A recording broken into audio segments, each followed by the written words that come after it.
Welcome to Big Word Wednesday!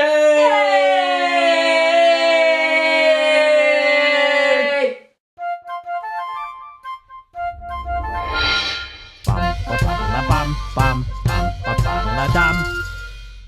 Welcome to Big Word Wednesday. Today we're going to be talking about the word canon. This is not like a cannon you'd see on a ship. The definition of canon is a group of texts one group considers to have authority. There's a canon for what? With the release of the new Star Wars movie, Disney has put together what they would call the Star Wars canon. That is to say, they've determined which movies and books are actually part of the true storyline, which is incredible for a science fiction universe. We just had the discussion about how Stacey doesn't like Star Wars.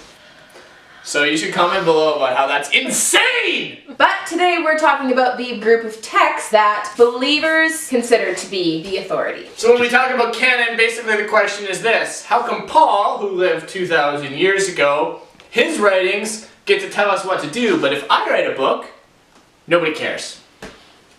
Well, there's a few different reasons.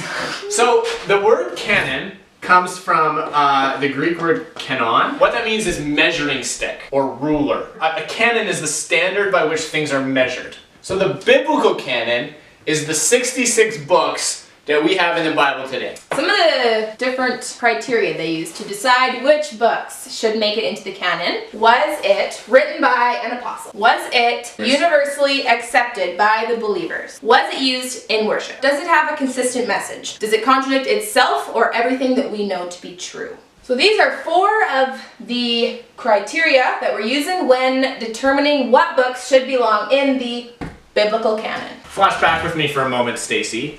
Okay. The year is 100 AD. A man like Paul has written a bunch of letters to a bunch of churches across Europe, and each of those churches had one letter. Nobody's gone and collected all of Paul's letters together into one big volume yet. And more importantly, other men have also written letters to churches. You're going to church every Sunday morning. There are hundreds of letters written to various people across Europe.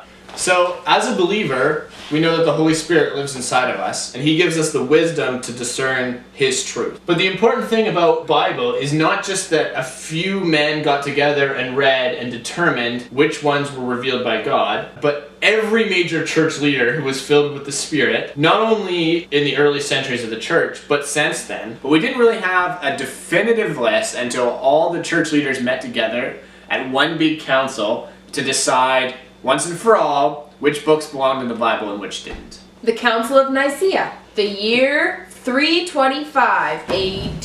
Nicaea was basically a representative from every church in the world that met together to vote on which books belong in the Bible and which didn't.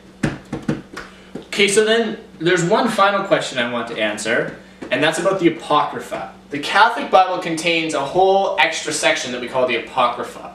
That covers a little period of history that happens between the Old and New Testaments. Basically, historically, the Apocrypha has always been in question. It adds some nice legends to the time between the last prophet and when Jesus was born.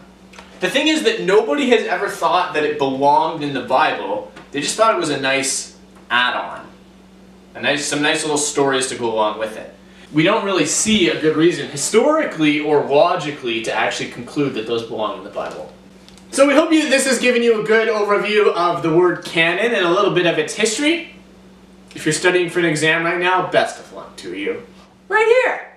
This button right here. Click it! If you want to see our last video, click this one! That one. If you... Click it! Oh yeah, like this video! Comment on this video!